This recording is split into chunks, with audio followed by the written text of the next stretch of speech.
భాషంగా తిట్టి రే మిమ్మల్ని కేసుల్లో ఇరికిస్తాము, మీరు దిక్కుండా చోట చెప్పుకోండి, ఏమైనా బయట చెప్పారంటే మీ నాన్నోళ్ళని కూడా హింస పెడతాం మేము అనేసి సిఐ రమేష్ వాళ్ళు నాయకి వీళ్ళందరూ బెదిరించి మా ఊడిని కాల్లో నాకు రాడ్డు ఉందన్న, నన్ను కొట్టొద్దు అన్నా కూడా దండం పెట్టినా కూడా రే ఏంట్రా ఎక్కువ మాట్లాడుతున్నావు అనేసి రాకేష్ కాల్లో ఉంది చేతిలో ఉంది మాట్లాడుతుంటే ఎనుకోకుండా కొట్టారంట, బాగా కొట్టేసేసి ఇక లోపల రూమ్లో వేసారంట. రూమ్లో వేసినాక వీళ్ళ ముగ్గురిని కలిపి వెనకమాల చీకటి గదిలో పెట్టి ఆ కెమెరాలు ఏం పనిచేయమంట దానిలో పెట్టి ముగ్గురిని కొట్టి ఎవరు కొడుతున్నారో తెలియకోకుండా కొట్టేశారంట. ఇప్పుడు సిఐ ఒక దెబ్బేసాడు, తర్వాత వాళ్ళని కూడా పద్దాకలు కొట్టడం అంట.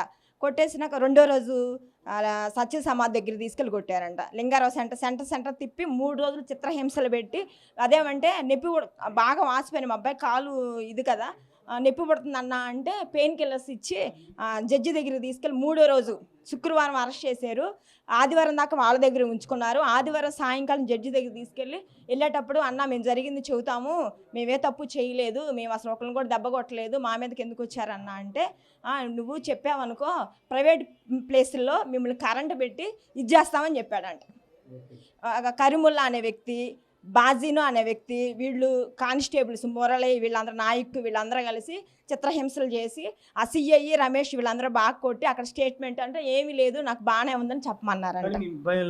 మీ పిల్లల మీద గంజాయి కేసులు ఉన్నాయి, అనేక కేసులు ఉన్నాయి, గతంలో కూడా చాలా నేరాలకు పాల్పడ్డారనే ఆరోపణలు చాలా మంది. అసలు ఏ కేసులు లేవు, మామూలు కొట్టుకునే కేసులే మా అబ్బాయి మీద ఉంది. ఫ్రెండ్స్తో తనులు ఆడుకోండి ఈ కేసులు తప్పితే ఏ గంజాయి కేసు అసలు ఏ కేసులో ఎవరితో సంబంధం లేదు. అసలు మా అబ్బాయి 5 సంవత్సరాలు అంటే అసలు ఇక్కడ ఉండట్లా, వాయిదా కోసమే వచ్చాడు.